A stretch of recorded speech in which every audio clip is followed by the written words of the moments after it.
오늘 함께 나눌 말씀은 로마서 8장 12절로 17절 말씀입니다. The passage from Romans chapter 8 verse 12 through 17.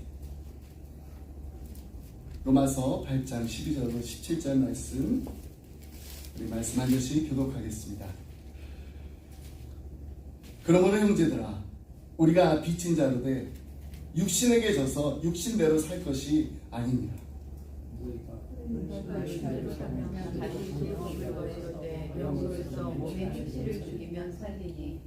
무릇 하나님의 영으로 인도함을 받는 사람은 곧 하나님의 아들이라. 너희는 다시 수호하는 종의 영을 받지 아니하고 양자의 영을 받았으므로 우리가 아바 아버지라고 부르짖으리라. 성령이 친히 우리의 영과 더불어 우리가 하나님의 자녀인 것을 증언하시나니, 자녀는 또한 상속자 곧 하나님의 상속자요 그리스도와 함께한 상속자니 우리가 그와 함께 영광을 받기도 하여 고난도 함께 받아야 할 것입니다. 아멘. 네, 여러분, 우리가 예수님을 믿고 나서 이 땅에서 누리고 있는 가장 큰 축복이 있다면 무엇일까요? 성경은 우리에게 분명히 말씀하십니다. 성령이 우리 안에 거하신다고. 이것을 이제 우리가 신학적으로 성령의 내주하심이라고 표현합니다. 내주하심. 영원히 떠나지 않는 것. 내 안에 계시다라는 의미입니다. 우리 예수를 믿고 놀라운 축복을 얻었다면 바로 이 성령의 내주하심입니다. 그렇다면 성령님이 우리 안에 오실 때 우리는 어떤 축복을 누리게 되나요? 오늘 우리 본문 말씀을 통해서 우리가 누리게 될 두 가지 축복이 무엇인지를 알 수가 있어요. 첫 번째는 성령님은 우리를 실제적으로 인도하신다는 것입니다. 우리는 이것을 가슴에 꼭 깊이 새기셔야 됩니다. 성령님은 우리를 날마다 실제로 인도하십니다. 근데 우리가 성령의 사람이 되면은 자동적으로 거룩한 사람이 되나요? 그렇지가 또 않아요. 성령님이 우리 안에 거하시고 난 후에도 우리는 우리의 그 타락한 본성은 여전히 살아있습니다. 그래서 많은 사람들이 이런 오해를 합니다. 예수님을 믿고 성령님이 내 안에 들어오셨다고 하는데 왜 자꾸 죄를 짓게 되지? 왜 나는 내 마음대로 일이 안 풀리면은 똑같이 예전처럼 똑같이 화를 내고 사람들을 미워하고 또 저주하는 마음까지 생기는 걸까? 내 마음에 정말 성령님이 계시는 걸까? 우리가 예수님 믿고 성령님이 들어오셨어도 우리의 타락한 본성은 죽을 때까지 있습니다. 그래서 우리는 죄에 끌리게 되어 있는 것입니다. 근데 여러분, 우리에게는 정말 놀라운 변화가 하나 생겼어요.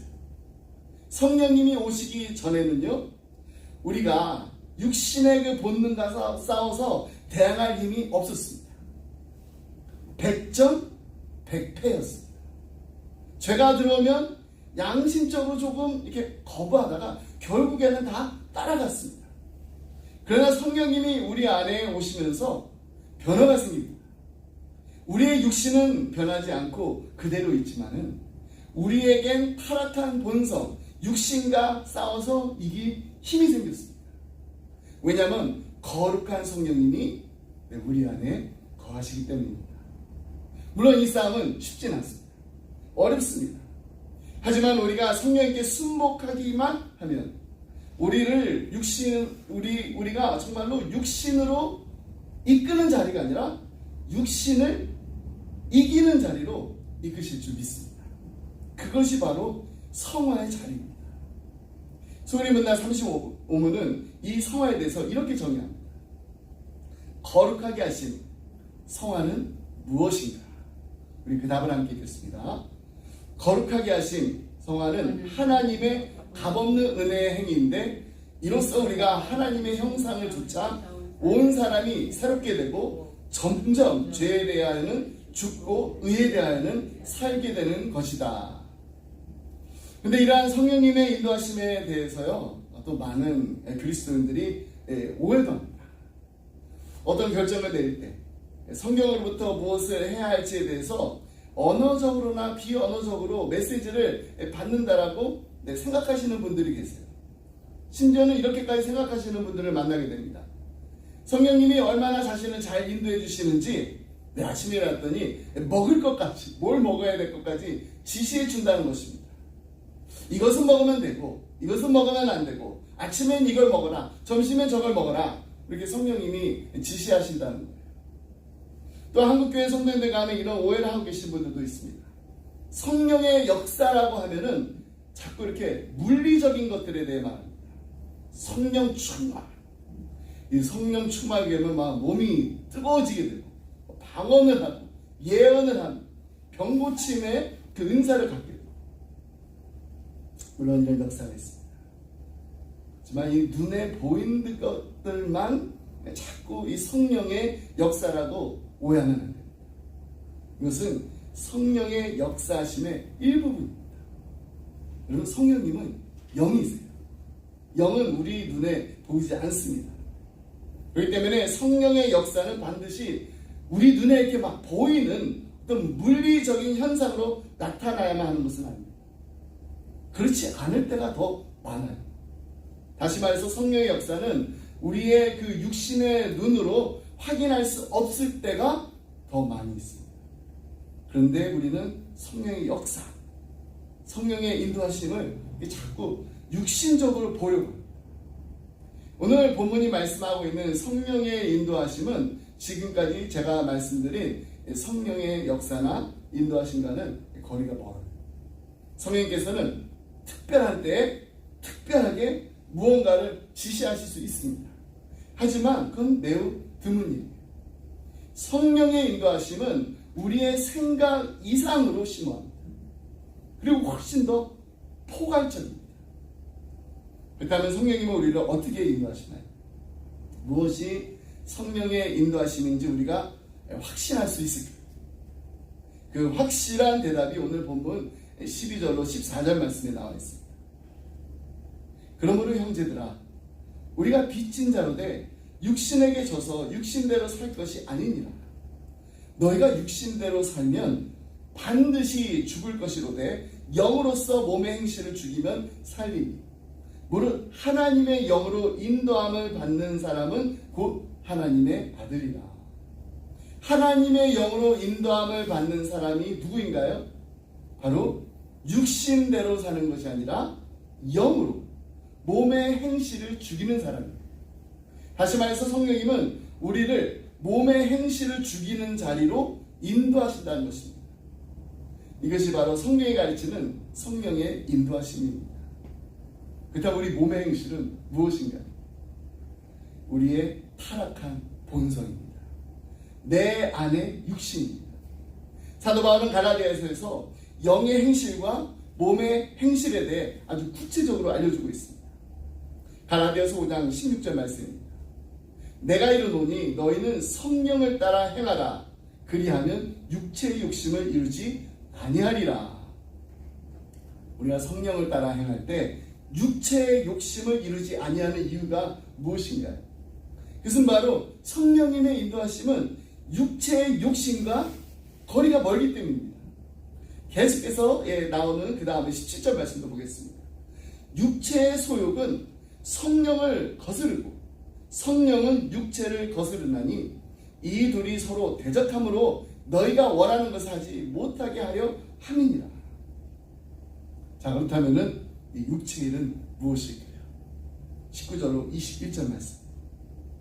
육체의 일은 분명하니 곧 음행과 더러운 것과 호색과 우상 숭배와 주술과 원수 맺는 것과 분쟁과 시기와 분냄과 당짓는 것과 분열함과 이단과 투기와 술 취함과 방탕함과 또 그와 같은 것들이다. 전에 너에게 경계한 것 같이 경계하노니 이런 일을 하는 자들은 하나님의 나라를 유업으로 받지 못할 것이요. 육체의 일이 무엇인지 이렇게 쭉 리스트가 나열되어 있습니다. 근데 여기에 대해서 한 신학자가 이 모든 여기에 나오는 그 리스트들, 결국 이것은 하나를 의미한다고 봅니다. 그것은 다름 아닌 관계를 파괴하는 것입니다. 여러분, 우상술 숭배, 그 주술은요, 하나님과의 관계를 극단적으로 파괴합니다. 또한 음행과 더러운 것과 호색은요, 가정을 파괴합니다. 또한 시기와 분냄과 당짓는 것과 분열함과 이단과 그리고 술 취함, 이런 것들은요, 이웃들과의 관계를 파괴하는 행위입니다. 만약 누군가가 나는 성령님의 인도하심을 받아, 그래서 매일 아침마다 하나님께서 자신에게 무엇을 먹으라고 하는 그 메시지를 준다라고 말합니다. 그런데 그런 그가 가는 곳곳마다 관계를 파괴하는 사람이라고 한다면 사실 그는 전혀 성령의 인도하심을 받지 못하고 있는 것입니다. 이제 이런 말씀 드린 적이 있어요. 우리가 이런 크리스찬들을 개 같은 크리스찬이라고 합니다. 개, 크랩과 같은 크리스찬. 어부들의 말에 의하면은 이 개를 잡아가지고 담은 그릇에는 뚜껑을 닫지 않는다고 해요. 뚜껑이 필요 없다고 해요. 도망가지 않아요. 왜 그럴까요? 개 한 마리가 이렇게 먼저 나가려고 하잖아요. 그러면 다른 개가 또 그 개를 끄집어 당겨가지고 못 올라가게 합니다. 그럼 또 다른 개가 올라가려고 하잖아요. 그러면은 다른 개가 그 밑에서 잡아내리면서 또 못 올라가게 합니다. 그러니까 남이 잘 되는 것을 싫어하는, 남이 남보다 더 나아지는 것을 시기하는 사람, 개를 닮은 사람이에요. 개를. 저는 우리 크리스찬들이요, 남을 이렇게 끌어내리는 사람이 아니라 남을 끌어올리는 사람이 되었다고 믿습니다. 아멘. 성령님은 우리를 어디로 인도하시나요? 우리가 정말 성령 충만하라고 한다면은 우리의 그 육체의 욕심과 반대되는 방향으로 인도하시는 성령님께 우리의 모든 것을 다 내어맡기면 되는 것입니다. 그 다음 구체적으로 성령님이 하시는 일은 무엇일까요? 계속해서 갈라디아서 5장 22절로 23절 말씀입니다. 우리 이 말씀을 다 암송해서 알아요. 오직 성령의 열매는 사랑과 희락과 화평과 오래 참음과 자비와 양성과 충성과 온유와 절제니 이 같은 것을 금지할 법이 없느니라. 여러분, 이렇게 사는 사람이 어떻게 관계 문제가 있겠습니까? 그리고 이처럼 아름다운 성령의 열매를 풍성히 맺는 사람은요, 어디를 가도요 환영받게 되어 있습니다. 여러분, 혹시 관계에 어려움이 있으신가요? 깨어진 관계 때문에 그동안 상처를 주고 또 상처를 받았던 그 관계 때문에 혹시 두려움이 있으시나요?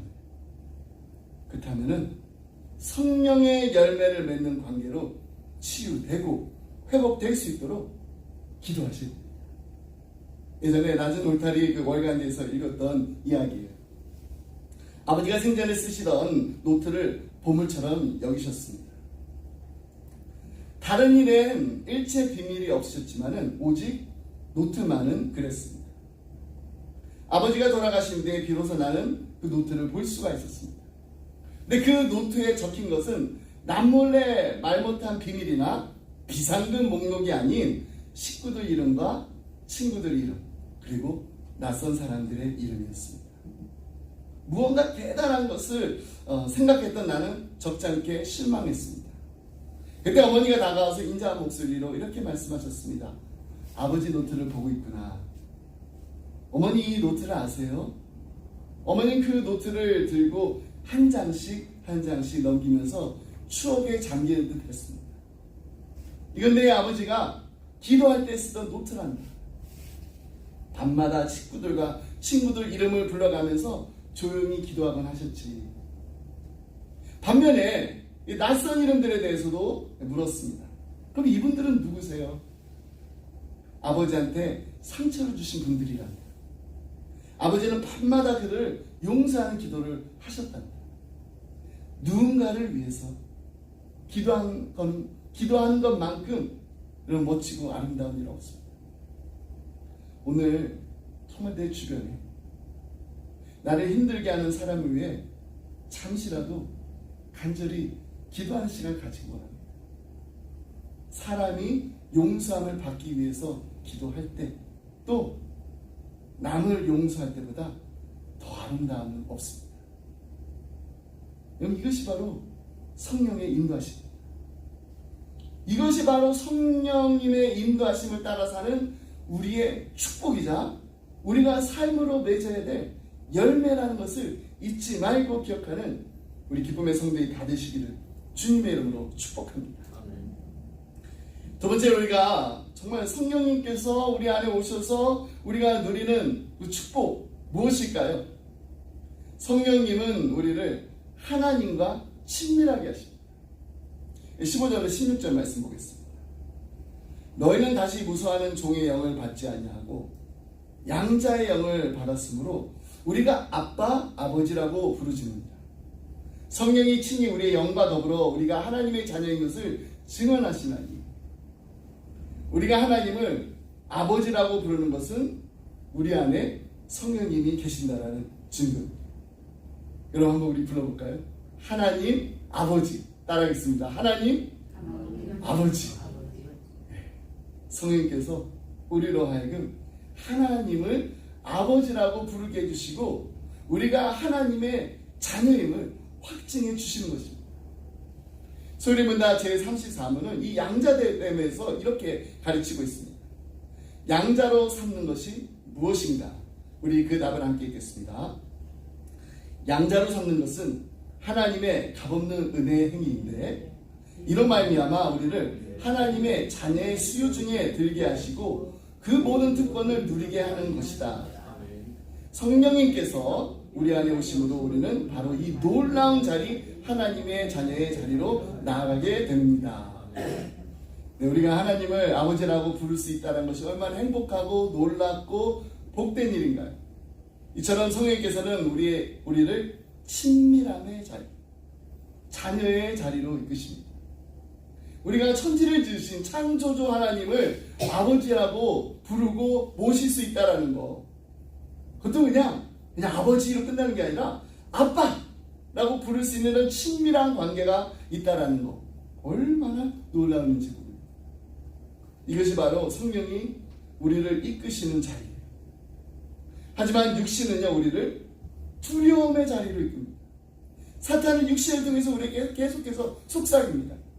내가 저지른 일들 다시 한번 생각해봐. 너 또 죄졌지? 이것이 바로 사탄이 우리를 공격할 때 쓰는 무기입니다. 죄책감, 두려움. 사탄은요, 아담과 하와를 두려움의 자리로 이끌었습니다. 그래서 하나님과 정말 그렇게 친밀했던 그 관계를 가졌던 그 아담이요, 죄를 짓고 난 후에 하나님을 피해서 숨었습니다. 하나님께서 아담을 찾으실 때 그 이름을 부르니까 두려워가지고 숨었다고 했습니다. 하나님을 마주하기가 두려웠던 것입니다. 여러분, 이것이 바로 육신이 하는 일입니다. 우리도 마찬가지입니다. 우리가 육신을 하는 일들을 보면서 과연 우리 중에 누가 하나님을 두려워하지 않고 하나님의 얼굴을 피해서 숨지 않을 자가 어디에 있을까요? 우리 중에 과연 누가 우리의 행위를 가지고서 하나님 앞에 나와가지고 당당하게 아빠! 이렇게 외치면서 하나님의 품에 안길 수 있다라고 아주 자신 있게 당당하게 말할 수 있는 사람이 어디 있나요? 아무도 없습니다. 한 사람도 없습니다. 그 누구도 행위로는 하나님과 친밀해질 수가 없습니다. 그러나 우리 안에는요, 성령님 계십니다. 우리 안에 계시는 성령님 때문에 우리는 그 축복을 받았어요. 어떤 축복인가요? 날마다 우리를 이끄시는 그 성령님. 그 성령님은 우리가 함께 하십니다. 우리가 죄를 지었음에도 성령님은 우리를 그 친밀함과 자녀의 자리로 이끄십니다. 그래서 사도 바울이 15절 말씀에서 다시 무서워하는 종의 영을 받지 아니하고 라고 하는 것입니다. 이 말씀에 사도 바울은 다시 한번 우리가 죄와 사망의 법에서 해방되었음을 상기시키고 있습니다. 우리 믿는 자들이 이제는 더 이상 우리가 지킬 수 없는 것들을 명령하시는 그 주인을 섬기지 않아도 된다는 것입니다. 왜냐하면 우리는 생명의 성령의 법으로 율법에서 완전히 해방되었기 때문입니다. 팀 켈러 목사님께서요, 이전에 종이었던 우리가 이제는 아들이 되었을 때 그 차이에 대해서 이렇게 설명하셨어요. 종은요, 강제에 의해 어쩔 수 없이 복종합니다. 근데 아들은 아빠에 대한 사랑과 기쁨으로 순종합니다. 종은 고통받거나 빼앗길까 두려워서 일한다. 처벌이 돌아온다. 반면에 아들은 반려는 벌 받는 것이 아니라 사랑에서 나온 훈육임을 안다. 종은 실수하면 주인에게 벌을 받을지도 모른다라는 불안감이 있다. 그러나 아들은 실수를 해도 아버지께 용서받을 것이라는 안정감이 있다. 종은 눈에 보이는 행위에 집중하고 규정들을 따른다. 아들은 관계와 태도에 집중한다. 마지막, 종은 일을 해야지만 어떠한 명예도 얻지 못한다. 하지만 아들은 명예롭게 되었고 함께 일하도록 초대받았다. 우리가 정말로 하나님의 자녀로 산다는 것, 이게 얼마나 행복하고 얼마나 놀라운 축복인지를 다시 깨닫게 됩니다. 이 엄청난 축복을 우리에게 주시기 위해서 하나님께서는 하나밖에 없는 독생자 예수 그리스도를 십자가에 못 박혀 달려 돌아가게 하셨습니다. 죄인이었던 우리를, 하나님의 원수였던 우리를 살리기 위해서 예수님께서 죽으심으로 우리의 죄값을 대신 지불하셨다는 거예요. 하나님께서는 이전에 죄에 매였던 그 종의 문서를 찢어 버리셨습니다. 그리고 우리에게 새로운 문서를 내미셨어요. 우리가 그 문서의 봉투를 열어보면은요, 놀랄 수밖에 없습니다.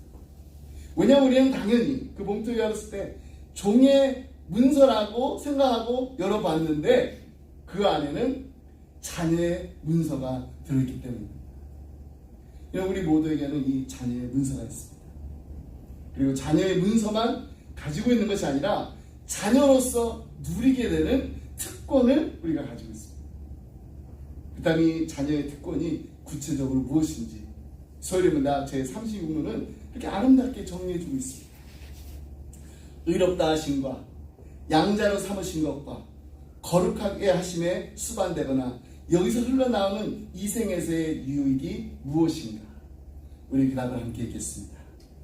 의롭다 하심과 양자로 삼으신 것과 거룩하게 하심에 수반되거나 여기서 흘러나오는 이 생에서의 유익은 하나님의 사랑을 확실히 하는 것과 양심이 화평한 것과 성령 안에서의 기쁨과 은혜가 증가함과 그 안에서 끝까지 견디는 것이다. 이것이 바로 우리가 자녀로서, 하나님 자녀로서 누리게 되는 특권이에요. 17절 말씀을 함께 보겠습니다. 자녀이면 또한 상속자, 곧 하나님의 상속자요, 그리스도와 함께한 상속자니 우리가 그와 함께 영광을 받기도 하고 고난도 함께 받아야 할 것입니다. 우리가 자녀이면 상속자라는 이 말씀이 담긴 사도 바울의 서신을 최초로 받은 사람들이 로마 크리스천입니다. 이 로마 사람들은요, 이 말에 담긴 그 의미가 무엇인지를 너무나 분명히 잘 알고 있었습니다. 이들 로마 사람들에게 있어서 입양은요, 하나의 문화였어요. 당시 사람들은요, 마음에 정말 꼭 드는 사람이 생기면은요, 그 사람 만나게 되면은 그를 자신의 호적에 올립니다. 그리고 자기가 가지고 있는 이 모든 권한을 물려주기도 했습니다. 정말 친자녀가 아닙니다. 우리나라 사람처럼 이 친아들에게만 이렇게 물려준 게 아니라 아들보다는 오히려 자신의 모든 명예와 재산을 지킬 수 있는 그 뛰어난 사람을 만나잖아요. 그 사람에게 물려줬어요. 그러기 위해서 했던 것이 입양입니다. 영화 배너 아시죠? 배너. 이 배너에서도 보면 배너가 노예로 팔려가던 그 어느 날 전쟁이 일어나게 됩니다. 그래가지고 바닥에서 자결하라고 하는 그 장군을 이 배너가 구해요. 그때 살아난 장군이 반지를 빼가지고 배너에게 끼워준 거예요. 입양을 한 것입니다. 배너는요, 자신을 파멸로 이끌어 가던 그 사람에게 그 반지를 가지고서 내 문서에 도장을 찍습니다. 그리고 자신의 어머니와 누이를 찾으라고 명령까지 합니다. 이처럼 입양은요, 그 당시에 문화였어요. 이러한 문화적 관점에서 우리가 이 로마서 내용을 해석해야 됩니다. 일단 왜 이처럼 그 당시 사람들은 입양에 대해서 잘 알고 있었을까요? 당시 로마를 다스리고 있던 황제가 아우구스투스였습니다. 한국어 성경에는요, 아구스도 이렇게 되어 있어요. 이 아구스토라고 이렇게 나와 있는 이 황제가 어떻게 황제가 된지 아세요?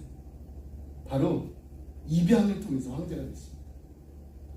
우리가 잘 아는 이 로마 제국을 세운 율리우스 카이사르가 아우구스투스를 입양해가지고 아들로 삼았던 것입니다. 그래가지고 황제가 됐어요. 이처럼 사도 바울은 우리가 하나님의 상속자가 되었다라고 말합니다. 근데 이 17절 말씀을 자세히 보면은 자녀이면 또한 상속자, 곧 하나님의 상속자요 그리스도와 함께한 상속자니라고 합니다. 그리스도와 함께. 하나님의 상속자는 무엇이고 또 그리스도와 함께한 상속자는 무엇인가요? 여기서 그리스도와 함께한 상속자를 직역하면은 공동 상속자라는 것입니다. 다시 말해서 우리가 예수 그리스도와 함께 공동 상속자가 됐다는 것입니다. 이에 대해서 나우나드 그레이 반하우스라는 성경 강의 학자가 이렇게 설명합니다. 한 아버지가 죽으면서 땅 1000평을 자녀들에게 4명의 자녀들에게 물려줬어요. 그 자녀들이 다 아버지의 상속자입니다. 따라서 각자 그 땅 가운데 25%, 25% 자기 몫이에요. 근데 나머지 75%에 대한 이 권한은 없어요. 나는 25% 갖고 나머지 75%. 근데 그 아버지가 그 땅을 각각에게 상속하지 않고 어떻게 했는지 아세요? 4명의 자녀에게 땅을 나누지 않고 공동 명의로 나눠줬습니다. 그렇기 때문에 이 1000평에 대해서 이 모두가 그냥 25%만이 아니라 모두 100% 그 권한을 갖게 된 거예요. 4명이 함께 1000평을 소유하게 되고 1000평에 대한 그 권리도 함께 갖고 있는 것입니다. 이게 우리가 그리스도와 함께 공동 상속자가 되었다는 의미예요. 여러분, 이런 놀라운 축복을 우리가 누리고 있습니다. 하나님께서 우리를 입양하셨어요. 너무 감사하지 않아요? 하나님 자녀가 되었습니다. 그런데 거기서 그치는 것이 아니라 예수 그리스도께 주신 그 모든 것을 똑같이 누릴 수 있는 상속자가 되게 하셨다는 거예요. 우리가 그리스도가 받은 그 영광과 복을 그대로 받을 공동 상속자가 됐다는 거예요. 그렇기 때문에 우리는 더 이상 종처럼 살 필요가 없습니다. 그리고 종처럼 살아서도 안 됩니다. 여러분, 탕자의 비유를 보면은 둘째 아들 아시잖아요. 가족을 멀리 버리고 떠났습니다. 방탕하게 살다가 아버지께 받은 그 모든 인사를 다 탕진해 버렸습니다. 그제서야 비로소 정신이 들어가지고 자신의 죄를 깨닫게 됩니다. 그리고 집으로 돌아가고 싶은 마음이 막 있었어요. 근데 그런 마음까지는 먹었지만은 자신이 정말 아버지의 아들이라고 불릴 만한 아무런 자격이 없다는 것을 알고 있었어요. 아예 기대조차 하지 않았습니다. 그저 그냥 그 아버지의 품꾼 중에 하나로 그냥 받아들여지기만 해도 그냥 감사합니다.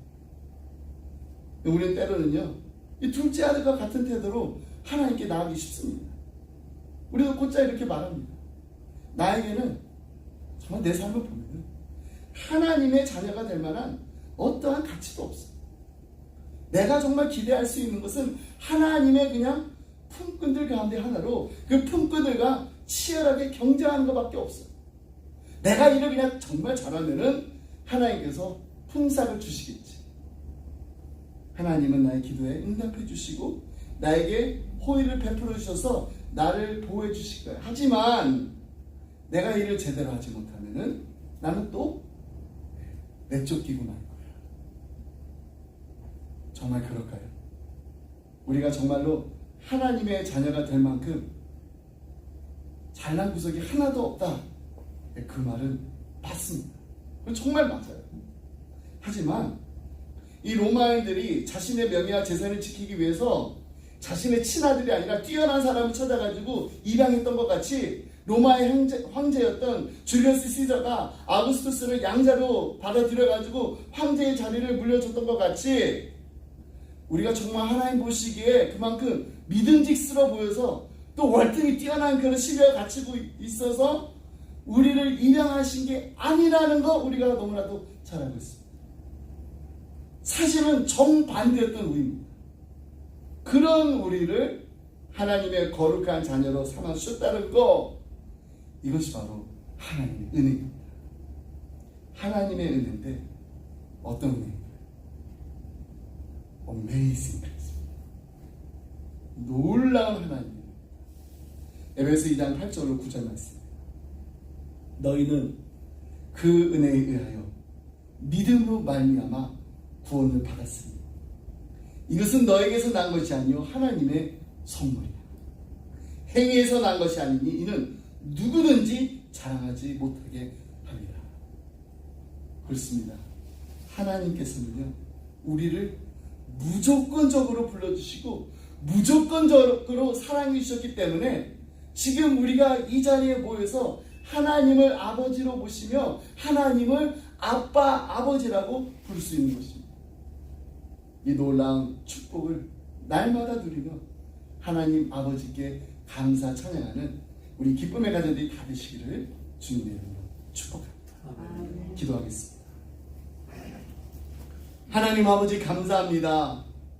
우리로 하여금 하나님의 자녀되게 하시려고 하나밖에 없는 독생자 예수 그리스도를 십자가에 못 박혀 달려 돌아가게 하신 그 크신 하나님 아버지 사랑에 감사합니다. 이제 우리가 아버지의 뜻대로 살 수 있도록 약속하신 보혜사 성령님을 보내주셔서 우리로 하여금 하나님만을 사랑하고 이웃을 내 몸과 같이 사랑하는 삶을 살게 하시니 감사합니다. 하나님, 내 뜻대로 살지 않고 하나님 아버지의 뜻대로 살게 하여 주옵소서. 내 마음대로 살지 않고 하나님 아버지의 마음에 기쁨을 드리는 삶을 살게 하여 주옵소서. 성령 하나님께서 우리의 마음을 주장하사 하나님 보시기에 아름다운 풍성한 열매를 맺는 삶을 살게 하여 주옵소서. 사랑, 희락, 화평과 인내, 자비와 양성, 충성, 온유와 절제의 삶을 살게 하여 주옵소서. 하나님, 이 시간 사랑하는 우리 자녀들을 위해서 기도합니다. 성령께서 이들의 마음을 주장하사 하나님의 뜻대로 행하며 하나님의 뜻대로 사는 것을 즐거워하며 하나님 마음에 기쁨을 드리는 세상과는 구별된 거룩한 삶을 사는 하나님의 자녀들이 되게 하여 주옵소서. 그리스도의 사랑과 복음을 전하는 예수님의 증인들로서 예수님의 제자들로서 이 땅을 살아가게 하여 주옵소서. 이들의 인생을 축복하사 많은 이들에게 하나님의 풍성한 사랑을 나누는 축복의 통로가 되게 하여 주옵소서. 이 모든 말씀 예수님의 이름으로 기도드립니다. 아멘. 우리 다같이 일어나서 함께 주기도 목소리 부르겠습니다.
이제 우리 주 예수 그리스도의 은혜와 하나님 아버지의 그 크신 사랑과 성령님의 감동하마 교통하심 주님, 하나님의 원수였던 우리를 부르시고 의롭다 하시고 자녀 삼아 주시고 거룩하게 하시는 그 놀라운 은혜 안에서 날마다 성령님의 인도하심을 따라 살게 하여 주옵소서.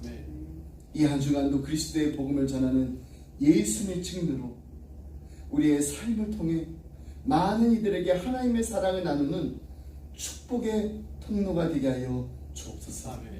간절한 마음을 기도하며 잘 떠나는 사랑하는 성도님들과 가정과 생활, 주님의 몸된 교회 위에 지금부터 영원토록 함께 하시길 간절히 축원하옵나이다. 아멘.